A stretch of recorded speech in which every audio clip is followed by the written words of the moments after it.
Hello everyone, I am मोहित भाटिया। बच्चों, आप सभी का हमारे इस प्यारे से यूट्यूब चैनल पर बहुत बहुत स्वागत है। बच्चों, इसके पहले हम लोगों ने डॉट प्रोडक्ट तक सारी डिस्कशंस कवर कर ली है।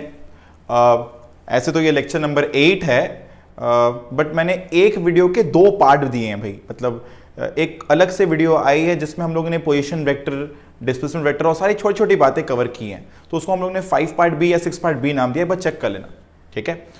आज हम लोग क्रॉस प्रोडक्ट पर डिस्कशन स्टार्ट करने जा रहे हैं। डॉट प्रोडक्ट पे थोड़ी बड़ी बातें हो गई है, प्रॉब्लम सॉल्विंग डिटेल में नहीं हुई, थोड़ी बहुत हुई है और खोनी बाकी है, जो हम लोग आने वाले टाइम में एक साथ करेंगे। बच्चों, क्रॉस प्रोडक्ट का मतलब क्या होता है? क्रॉस प्रोडक्ट का मतलब क्या होता है? The cross product of 2 vectors A and B is denoted by A cross B. हम लोग ए क्रॉस बी से डिनोट करते हैं क्रॉस प्रोडक्ट को। मैंने बताया था इसका बेसिक। जब कभी 2 वेक्टर के मल्टीप्लाई करने पर वापस जो रिजल्ट ऑब्टेन हो वो भी एक वेक्टर हो, हम लोग उसे कहते हैं क्रॉस प्रोडक्ट या फिर वेक्टर प्रोडक्ट। भैया नाम पड़ा वेक्टर प्रोडक्ट इसलिए क्योंकि जो रिजल्ट ऑब्टेन हो रहा है वो एक वेक्टर क्वांटिटी है, और क्योंकि यहां पे जो सिंबल यूज होता है वो एक क्रॉस है, इसलिए इसका नाम क्रॉस प्रोडक्ट भी पड़ता है, राइट।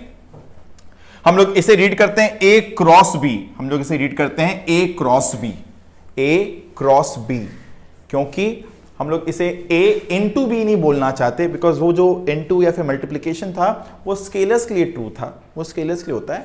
इसका एक स्पेशल मीनिंग है, इस ऑपरेटर का एक स्पेशल मीनिंग है, बोलकर हम लोग यहां पे से ए क्रॉस बी रीड करते हैं। दिखने में वैसा ही है, इंटू जैसा ही है, बट इसे हम लोग क्रॉस रीड करते हैं। It is defined as the third vector C whose magnitude is equal to the product of the magnitudes of the 2 vectors a and b and sine of their included angle। हम लोग कहते हैं a cross b की जो value है वो दोनों vector की जो मैग्नीट्यूड्स है उसे लिखें, फिर into sine of the angle between them किया जाए, इनटू यहां पर एक n कैप दिया जाता है जो डायरेक्शन बताने के लिए होता है, ठीक है। मैंने इसका एक हल्का जस्ट ठीक लास्ट वाले वीडियो में बताया था। लास्ट वाली वीडियो वो वीडियो थी जिसमें हम लोगों ने डॉट प्रोडक्ट कवर किया था, ठीक है, ग्रेट। तो भाई ये पहले वाले वेक्टर की वैल्यू, दूसरे वाले वेक्टर की value, sine of the angle between them और एन कैप। देखो भाई, अगर मैं अपना राइट हैंड ए के अलंग रखूं और मैं अगर अपने फिंगर्स को बी की तरफ कर्ल करूं बच्चों, तो जिस तरफ मेरा थंब पॉइंट कर रहा है उस तरफ ही मेरा ए क्रॉस बी का डायरेक्शन होता है। हम लोग कहते हैं ये जो एन कैप है इसे हम लोग नाम देते हैं यूनिट नॉर्मल वेक्टर, जहां पर यूनिट मतलब होता है वैल्यू इसकी 1 होती है, नॉर्मल मतलब ये इस प्लेन के परपेंडिकुलर में होता है, और बिरादरी से तो वेक्टर है इसलिए यूनिट नॉर्मल वेक्टर नाम दिया जाता है। इसका डायरेक्शन मतलब ये ए क्रॉस बी का डायरेक्शन हम लोग किस तरह ऑब्टेन करते हैं? इससे ऑब्टेन करने का जो रूल है, जो नियम है, वो है या तो राइट हैंड थंब रूल या फिर इस तरह का right hand curl rule. Thumb rule, curl rule एक ही है लगभग। अगर अपने पास 2 वेक्टर हैं ए और बी, लेट्स से मैं कहता हूं कि अगर ए इस तरफ पॉइंट कर रहा है, ठीक है, एक काम करते हैं, मैं इधर से दिखाने की कोशिश करता हूं। अगर ये ए इस तरफ पॉइंट कर रहा है, इसे हम लोग लिख रहे हैं वेक्टर यू, और वी कुछ इस तरफ है, बाहर की तरफ, तो अगर हम लोग राइट हैंड, देखो डायग्राम में देखो, राइट हैंड यू की तरफ रखें इस तरह ताकि मेरी उंगलियां वी की तरफ घूम पाए। देखो राइट हैंड यू की तरफ रखी गई है और उंगलियां वी की तरफ घूम रही है। ट्राई करें भाई, सब लोग ट्राई करें। राइट हैंड यू की तरफ रखें ताकि मेरी उंगलियां वी की तरफ घूमे, तब जिस तरफ मेरा थंब पॉइंट कर रहा होता है, जिस तरफ थंब पॉइंट कर रहा होता है वही डायरेक्शन है यू क्रॉस वी का। इन सब के माथे पे वेक्टर सिंबल होनी चाहिए। हम लोग जनरली बोल्ड अल्फाबेट का मतलब वेक्टर समझते हैं, ठीक है ना। ये सब पर बोल्ड सिंबल का मतलब ही वेक्टर क्वांटिटी है। तो भाई u क्रॉस v का जो डायरेक्शन आएगा वो कैसे ऑब्टेन होता है? राइट हैंड थंब रूल से ऑब्टेन होता है बच्चों, राइट हैंड थंब रूल से ऑब्टेन होता है। हम लोगों ने एक बार और देखा, ये अगर a है, ये b है, अगर मैं a क्रॉस b वापस करता हूं तो a क्रॉस b ऊपर की तरफ पॉइंट कर रहा है। मैं अगर b क्रॉस a करूं बच्चों तो मुझे राइट हैंड b के अलॉन्ग में रखना है इस तरह ताकि मेरी उंगलियां a की तरफ घूम पाए। जब ऐसा हो पाता है तब मेरा थंब नीचे पॉइंट कर रहा है, मतलब b क्रॉस a का डायरेक्शन नीचे की तरफ होता और a क्रॉस b का डायरेक्शन ऊपर की तरफ होता। नियम क्या है? नियम है जिसके क्रॉस जिसका करना है, पहले वाले वेक्टर के ऊपर अपने को अपना राइट हैंड रखना है इस तरह ताकि मेरी उंगलियां दूसरे वाले वेक्टर की तरफ घूम पाए, तब जिस तरफ मेरा थंब पॉइंट कर रहा होता है बच्चों, ठीक उसी तरफ मेरा रिजल्ट है। ए क्रॉस बी का डायरेक्शन जो होगा वो कैसे मिलेगा? अगर अपने ए की तरफ हाथ रखे और उंगलियां बी की तरफ घूम रही है, अगर थंब जिस तरफ भी पॉइंट कर रहा है उस तरफ ही ए क्रॉस बी का डायरेक्शन पाया जाता है। ठीक, एक और तरीका है, एक और बात है, ये स्क्रू रूल भी यही कहता है कि अगर हम लोग को अगर ए क्रॉस बी करने बोला गया है, तो जैसे अगर मान लेते हैं यहां पर ए है बोर्ड पर, ये बी है, मैं अगर एक स्क्रू को ए क्रॉस बी की तरफ घुमाऊं, ए क्रॉस बी की तरफ घुमाऊं, तो हम लोग का स्क्रू बाहर की तरफ मूव करने लगेगा। अगर मैं बी क्रॉस ए करूं, मैं बी क्रॉस ए करूं, तो मेरा स्क्रू अंदर की तरफ एडवांस करेगा। तो इसको बहुत लोग स्क्रू रूल भी कहते हैं। क्यों कहते हैं स्क्रू रूल? अगर हम लोग ए से बाहर बी की तरफ अगर स्क्रू को घुमाएं तो स्क्रू बाहर की तरफ मूव करेगा। इतना इसका मतलब ए क्रॉस बी का डायरेक्शन बाहर की तरफ है। देखो मैं राइट हैंड थंब रूल से भी बता सकता हूं ये बात। देखो ए क्रॉस बी का मैग्नीट्यूड होता है A B sine theta, but direction जो है वो कैसे मिलती है? वो मिलती है हम लोग को बच्चों राइट हैंड थंब रूल से। राइट हैंड थंब रूल क्या है? अपने को राइट हैंड रखना है ए के ऊपर इस तरह ताकि बी की तरफ मेरी उंगलियां घूम पाए। जिस तरफ मेरा थंब पॉइंट कर रहा होता है उस तरफ ही मेरा ए क्रॉस बी का डायरेक्शन होता है। ठीक है, अगर मुझे बी क्रॉस ए करना था तो बी के ऊपर हाथ रखना है, ए की तरफ उंगली घुमाओ, देखो थंब जिस तरफ पॉइंट कर रहा है उस तरफ ही मेरा बी क्रॉस ए का डायरेक्शन है। राइट, वही चीजें बताई गई हैं। बहुत बार हम लोग इस तरह भी कर सकते हैं कि अपने राइट हैंड की तीनों उंगली को म्यूचुअली परपेंडिकुलर रख दें। अगर मुझे ए क्रॉस बी करने बोला गया है तो मैं अपने पहली उंगली से ए की तरफ पॉइंट करूंगा, दूसरी उंगली से बी की तरफ पॉइंट करूं, अगर दोनों परपेंडिकुलर है। तो अब इस समय थंब जिधर पॉइंट कर रहा होगा, मतलब मुझे करना क्या है, मुझे अपनी दोनों उंगली को ए और बी के लॉन्ग में अलाइन कर देना है, अपने आप थंब अरेंज हो जाएगा। और ध्यान रखना राइट हैंड का ही करना, घबरा के या फिर सोच कर कि नहीं चलो आज नहीं लेफ्ट यूज करते हैं, आलस में आ गए हैं आज लेफ्ट यूज करते हैं, वैसा काम नहीं करना, आंसर नहीं मैच करेगा। फिर अपने को राइट हैंड ही यूज करना है। तो ए क्रॉस बी का मतलब होता है A into B into sine theta into N cap. ये जो एन कैप है इसका डायरेक्शन कैसे मिलता है? By right hand thumb rule. Right hand thumb rule क्या है? राइट हैंड को अगर अपने को ए क्रॉस बी निकालना है, राइट हैंड को ए पर रखना है ताकि बी की तरफ उंगली घूम पाए। मैं अगर इंटेंशनली इसे बोलता वेक्टर और इसे बोलता वेक्टर बी, और मैं हाथ को ऐसे रखता हूं बी की तरफ घुमाने की कोशिश करता तो घूमता नहीं, ऐसे रख रहे घूम रहा है, हाँ, तब थंब किधर पॉइंट कर रहा है? जिधर भी थंब पॉइंट कर रहा है उस तरफ ही ए क्रॉस बी का डायरेक्शन है। मुझे राइट हैंड को ऐसे ही रखना ताकि मेरी उंगली घूम पाए बी की तरफ, और किसी भी तरफ रखने से नहीं घूमने वाली। ठीक है, ग्रेट। बच्चों क्रॉस प्रोडक्ट के बारे में कुछ और बातें बताई गई है। मैं कहता हूं ए क्रॉस बी और बी क्रॉस ए दोनों बराबर नहीं हैं। क्यों बराबर नहीं है? बिकॉज ए क्रॉस बी की मैग्नीट्यूड और बी क्रॉस ए का मैग्नीट्यूड तो सेम है, बट डायरेक्शन सेम नहीं है। डायरेक्शन सेम क्यों नहीं है? अगर ये ए होता है और ये बी होता है बच्चों, तो ए क्रॉस बी का डायरेक्शन यहां पे अंदर की तरफ आ रहा है, पर बी क्रॉस ए का डायरेक्शन बाहर की तरफ आएगा। दोनों वेक्टर बराबर नहीं है। ए क्रॉस बी का जो रिजल्ट है वो अंदर की तरफ जा रहा है, बी क्रॉस ए का रिजल्ट बाहर की तरफ आ रहा है। दो वेक्टर तब इक्वल होते हैं जब दोनों का वैल्यू और डायरेक्शन दोनों सेम होता है। यहां पे दोनों सेम नहीं है। तो vector product obvious distributive law, मतलब मैं कहूं कि अगर ए डिस्ट्रीब्यूटिव मतलब समझ में आता है क्या होता है? डिस्ट्रीब्यूटेबल है मतलब ऐसा कुछ, मैं ऐसे बोल सकता हूं ए क्रॉस, या फिर ऐसे लिख दो, इसे ऐसे ना लिख के मैं इसे ऐसे लिख दूं, बी प्लस सी, ए क्रॉस बी, इसे ऐसे लिख सकते हैं A cross B plus A cross सी। समझ रहा है? मैं ए क्रॉस बी को बी क्रॉस सी के बराबर नहीं कर सकता हूं, बट अगर ए क्रॉस बी प्लस सी लिखा रहे तो एकदम ऑर्डर में ए क्रॉस बी प्लस ए क्रॉस सी, इस तरह हम लोग डिस्ट्रीब्यूट जरूर कर सकते हैं। ये अलाउड है, ये दिख रहा है। ऑब्वियसली हम लोग जानते हैं कि A dot B is equals to B dot A, मैंने बताया था, क्योंकि दोनों क्या होता है? स्केलर्स है। तो ए बी कॉस इट है, ए बी कॉस इट है, but A cross B is not equals to B cross A. Cross product of vector with itself is zero. इसका मतलब मैं अगर करता हूं ए क्रॉस ए, बच्चों ए क्रॉस ए का मतलब क्या होता है? A into A sine zero. ए का ए के साथ अपना वेक्टर का अपने साथ कितना एंगल बनता है? 0 डिग्री। साइन 0 0 होता है, इसलिए ए क्रॉस ए की वैल्यू 0 आएगी, है ना? बिकॉज किसी भी वेक्टर का अपने साथ ही कितना एंगल बन रहा होता है? 0 डिग्री बन रहा होता है। Right, great. Cross product of orthogonal unit vectors क्या होता है? मैं कहता हूं आई कैप क्रॉस जे कैप, ये होता है के कैप। आई कैप क्रॉस जे कैप क्या होता है? के कैप। हाँ या ना? कैसे?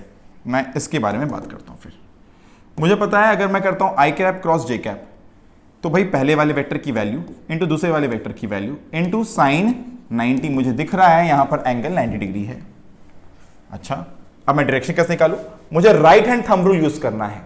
किस तरह? मुझे आई के ऊपर हाथ रखना इस तरह ताकि मेरी उंगलियां जे की तरफ कर्ल कर पाए। थंब कहां पॉइंट कर रहा है बच्चों? अभी आउटवर्ड पॉइंट कर रहा है, मतलब आउटवर्ड मतलब के कैप। तो मुझे पता है कि आई क्रॉस जे क्या होगा? फिर के होगा। कैसे मिला? पहले वाले वेक्टर की वैल्यू दूसरे वाले वेक्टर की वैल्यू, दोनों के बीच का एंगल का साइन, मतलब साइन 90 के कैप। तो मुझे क्या बात समझ में आ रहा है? अगर कोई भी दो वेक्टर बीच में क्रॉस प्रोडक्ट दिया रहता है, उसका मतलब होता है दोनों वेक्टर की value into sine of the angle into N cap. अब ये एन कैप जो है ये डायरेक्शन है, डायरेक्शन वाला पार्ट कहां से क्लियर होगा? राइट हैंड थंब रूल से क्लियर होगा। तो बाई चांस अगर अपने को क्वेश्चन मिलता है आई क्रॉस आई बताओ, जे क्रॉस जे बताओ, आई क्रॉस जे बताओ, मुझे पता है आई क्रॉस आई क्या होगा, मैंने अभी बताया ये जीरो होगा क्योंकि एंगल बनेगा जीरो आपस में। आई का आई के संग जीरो बनेगा, जे का जे से जीरो बनेगा, है ना, के का के से जीरो बनेगा। जैसे कि डॉट करने पर सिमिलर डॉट 1 हुआ करता था, यहां पर सिमिलर क्रॉस जीरो होता है, वहां पे डिसिमिलर डॉट जीरो हुआ करता था, यहां डिसिमिलर क्रॉस नॉन जीरो रहेगा। और कैसा रहेगा, कैसे फाइंड करेंगे वो हम लोग समझ रहे हैं। तो आई क्रॉस आई, जे क्रॉस जे, के क्रॉस के जीरो, बिकॉज इन लोग आपस में एंगल बनाते हैं 0 डिग्री। और डिसिमिलर में आई जे, जे के आई सब में एंगल बनती है 90 डिग्री। तो यहां पर हम लोग की वैल्यू नॉन जीरो रहेगी हमेशा। ऐसा कोई भी दो क्रॉस करने पे कोई तीसरा वाला आएगा, मतलब मुझे पता है 3 जन है आई जे के। जब आई क्रॉस जे करेंगे तो मुझे पता है आंसर या तो प्लस के आएगा तो माइनस के आएगा, बस वही चेक करना है कि प्लस के कि माइनस के है ना। कोई भी दो के क्रॉस पे तीसरा वाला आने, मुझे पता है कि ये तीनों आपस में परपेंडिकुलर है, तो आई क्रॉस जे इधर आ रहा है, मुझे पता है जे क्रॉस आई अंदर जाएगा। अब जे क्रॉस आई का मतलब मुझे राइट हैंड को जे पर रखना है इस तरह ताकि मेरी उंगलियां आई की तरफ घूमे। मैं अगर ऐसे रखता जे के ऊपर तो मेरी उंगलियां नहीं घूमती, मैं ऐसे रखता तो मेरी उंगलियां नहीं घूमती, पर ऐसे रखना है तो उंगलियां घूम रही है और थंब पॉइंट कर रहा है अंदर की तरफ। अंदर मतलब माइनस के क्या, तो अपने लिखते हैं J cross K, sorry J cross I equals to minus K. Similarly बच्चों अगर हम लोग बोलते हैं आई क्रॉस के, तो मुझे पता है आई इस तरफ है, के बाहर की तरफ है, तो राइट हैंड अगर मैं आई के अलॉन्ग में रखूं इस तरह कि मेरा जो कर्ल है फिंगर वो बाहर की तरफ घूमे, तब जहां थंब पॉइंट कर रहा है बच्चों वही मेरा डायरेक्शन ऑफ आई क्रॉस के होगा। तो देखो आई क्रॉस के क्या है, आई क्रॉस के क्या है, मुझे पहले वाले वेक्टर की मैग्नीट्यूड इंटू दूसरे वाले वेक्टर की मैग्नीट्यूड इंटू साइन 90 इंटू, देखो क्या है, आई और के आपस में एंगल बना रही थी 90 से साइन 90, और right hand thumb rule I cross के पॉइंट करा नीचे, नीचे मतलब माइनस जे कैप, तो माइनस जे कैप मेरा आंसर है आई क्रॉस के का।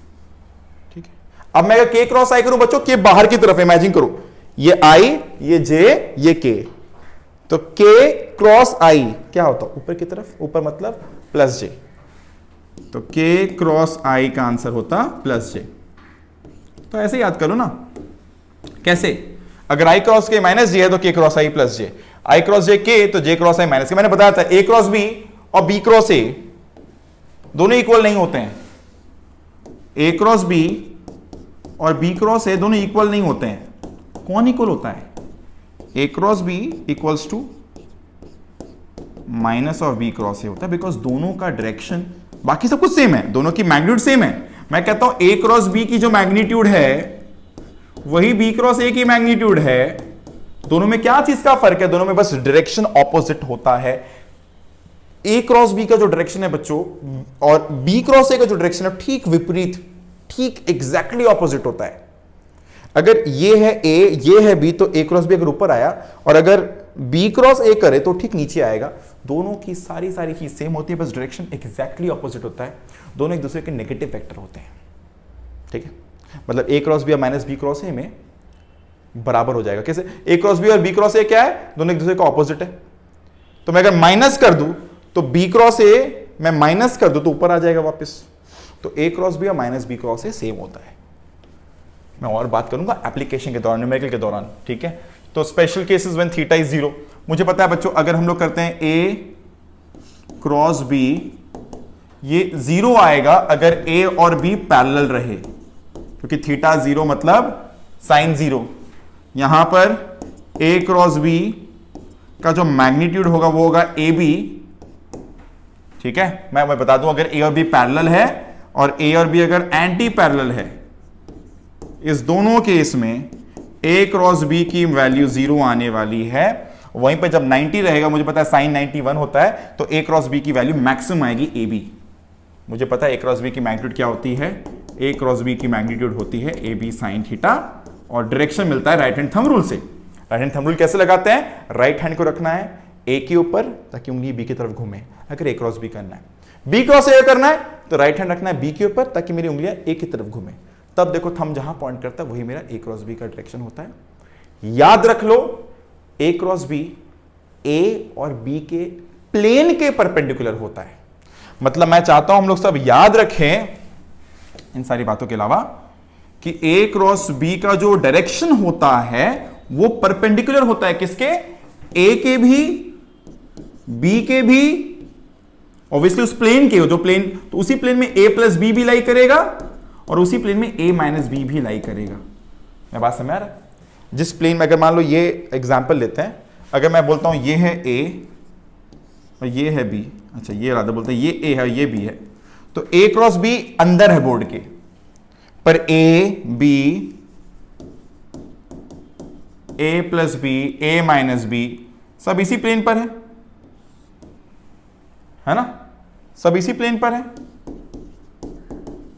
ए माइनस बी सब इसी प्लेन पर है, ये सब परपेंडिकुलर है। तो मुझे याद रखना होगा क्या, मुझे एक बहुत इंपॉर्टेंट बात यहां से याद रखनी है। क्या, मैं वेक्टर ए को डॉट करूं अगर ए क्रॉस बी से, इसका रिजल्ट 0 आएगा। क्यों 0 आएगा, मुझे पता है डॉट मतलब होता है कॉस थीटा।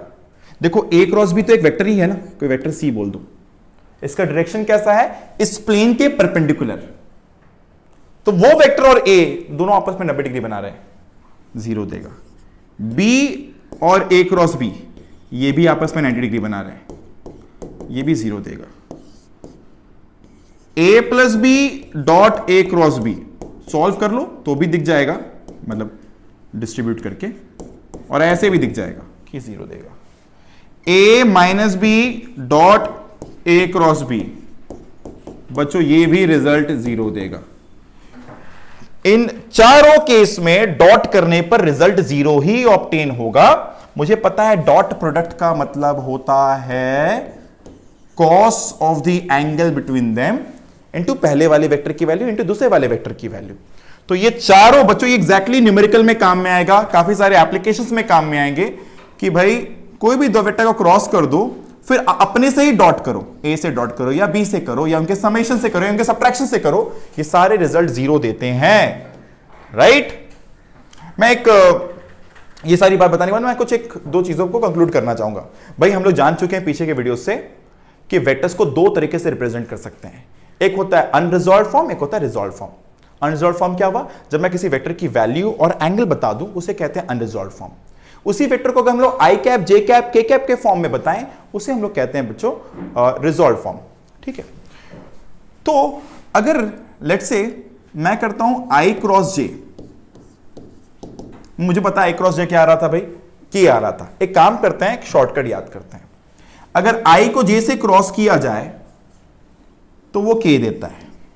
ठीक है, वहीं पे मैं अगर जे क्रॉस आई करूंगा, मतलब मैं अगर इस क्लॉकवाइज सेंस के उल्टे में घूमूंगा, तीसरा वेक्टर ही मिलेगा बट माइनस साइन के साथ मिलेगा। तुम अगर इस ऑर्डर को ब्रेक करते हो, उल्टे ऑर्डर में जाते हो, देखो नियम क्या है, कोई भी दो के क्रॉस करने पे तीसरा मिलता है। ठीक है, पर वो तीसरे में क्या होगा, साइन का हेरा फेरी हो जाएगा अगर तुम सेंस को ब्रेक करोगे। मतलब आई क्रॉस जे प्लस के देगा, जे क्रॉस आई माइनस के देगा, आई क्रॉस जे प्लस के देगा, जे क्रॉस आई माइनस के देगा।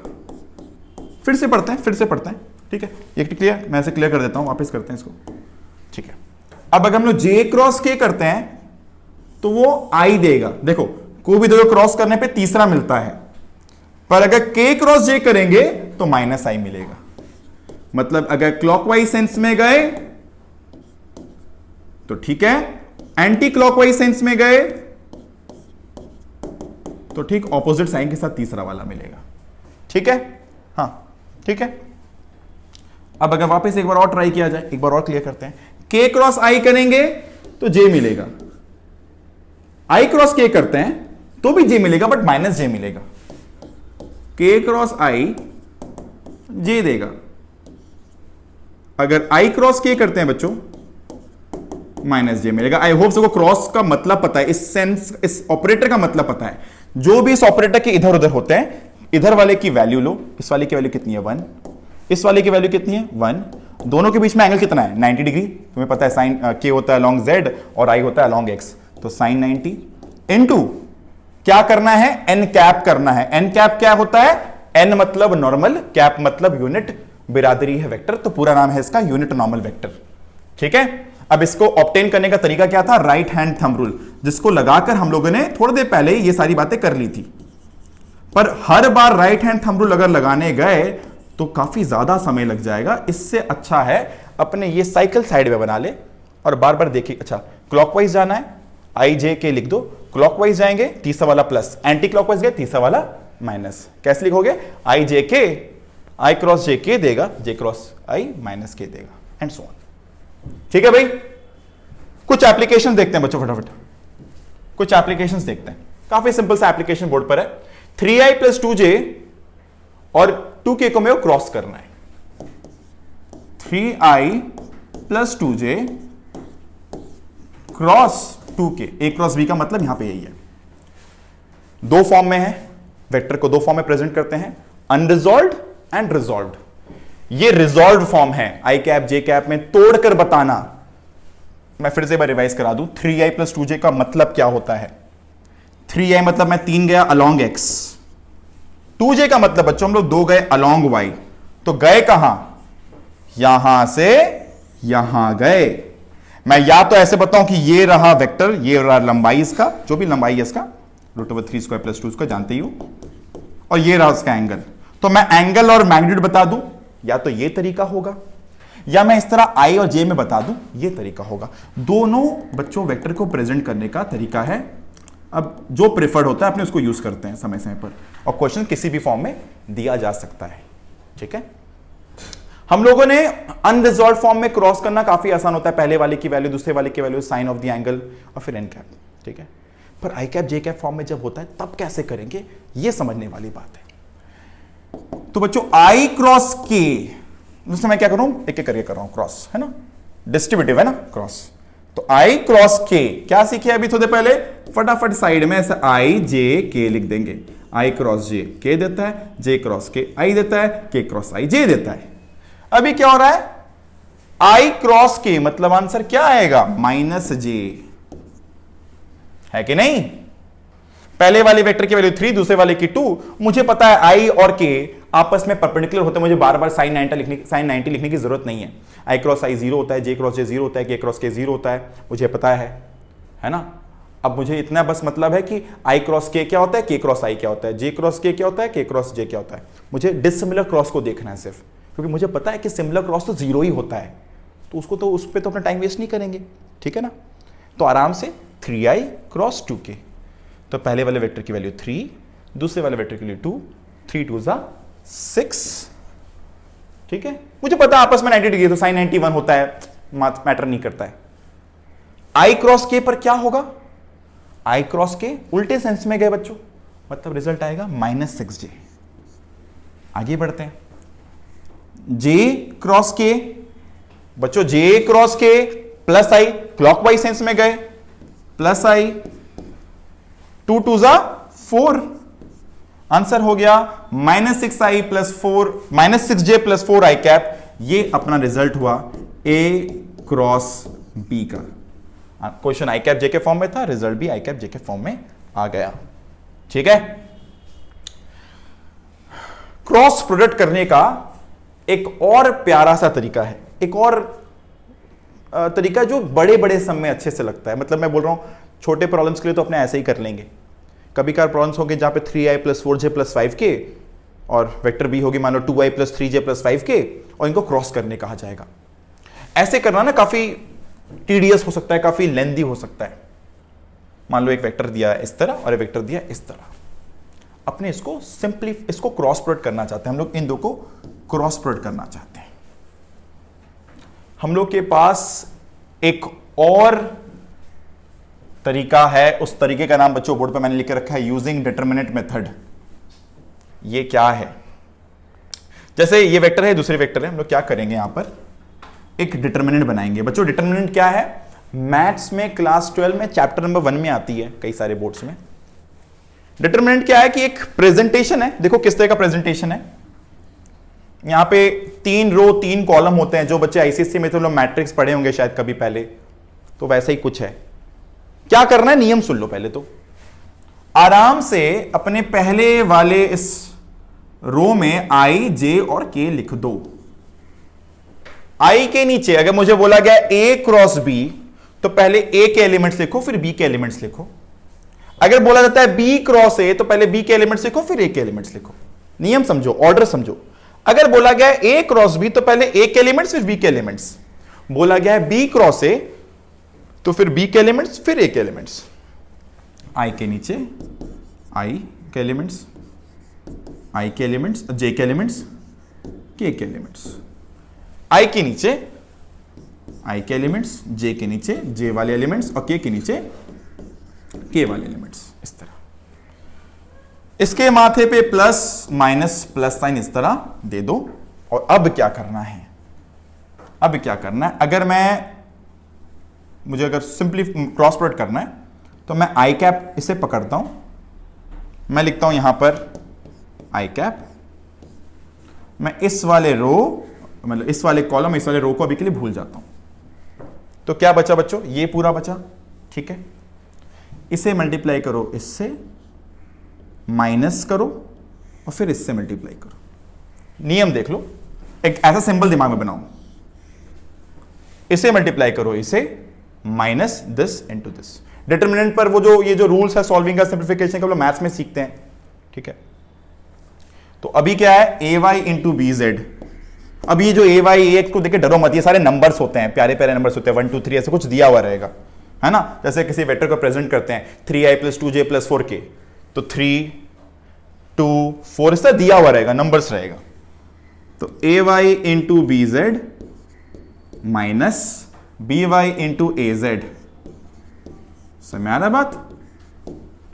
ये सॉल्व कर लोगे, देखोगे पूरे रिजल्ट में यही मेरा आई कैप का कोएफिशिएंट रहेगा, यही रहेगा सिर्फ। अब जाते हैं नेक्स्ट वाले पर।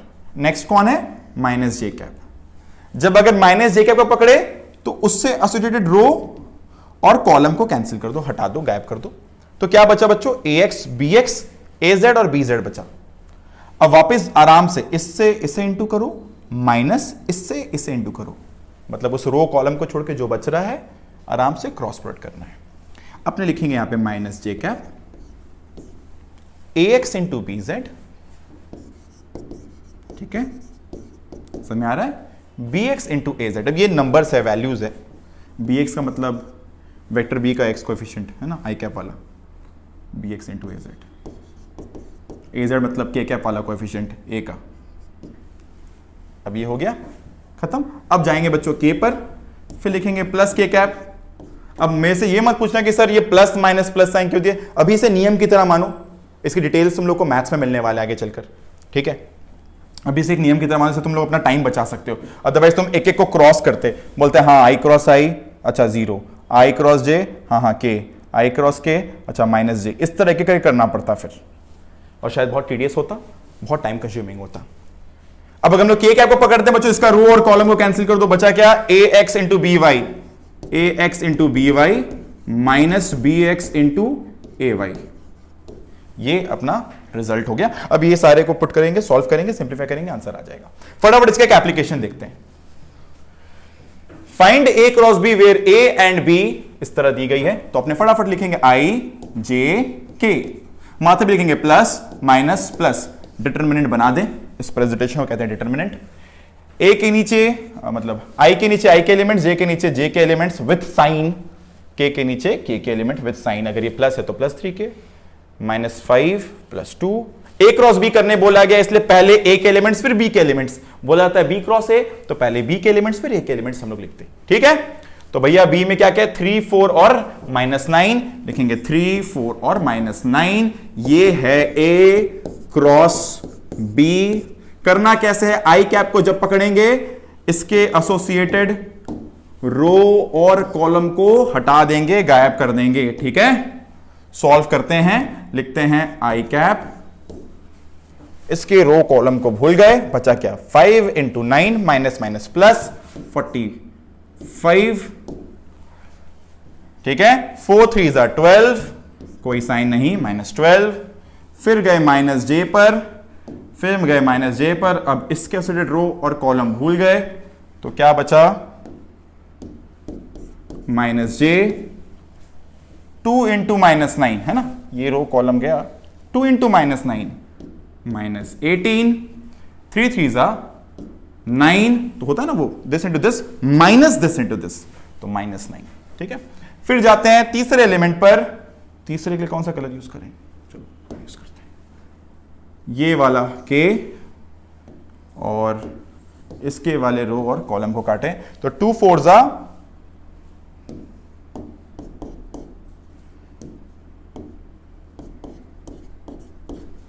2 4 8 माइनस 15। सॉल्व करने पे कितना आ रहा है बच्चों, ये आ रहा है 45 माइनस 12 33 आई कैप, -27 प्लस 27 जे कैप प्लस 23 के कैप। इस तरह से हम लोग ये सम सॉल्व कर लेंगे, अदरवाइज हम लोग को एक एक क्रॉस करना पड़ता, आई को आई से, फिर जे को आई को, फिर उसके जे से, फिर आई को उससे के से, शायद काफी टीडियस होता।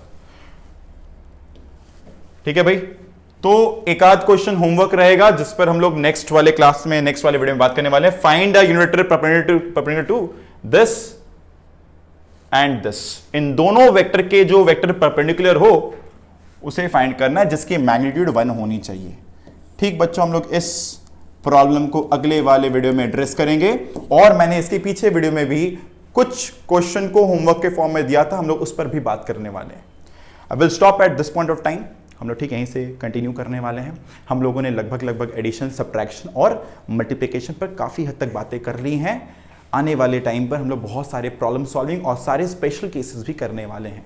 ठीक है, so keep learning and keep going through things. Thank you, bye bye.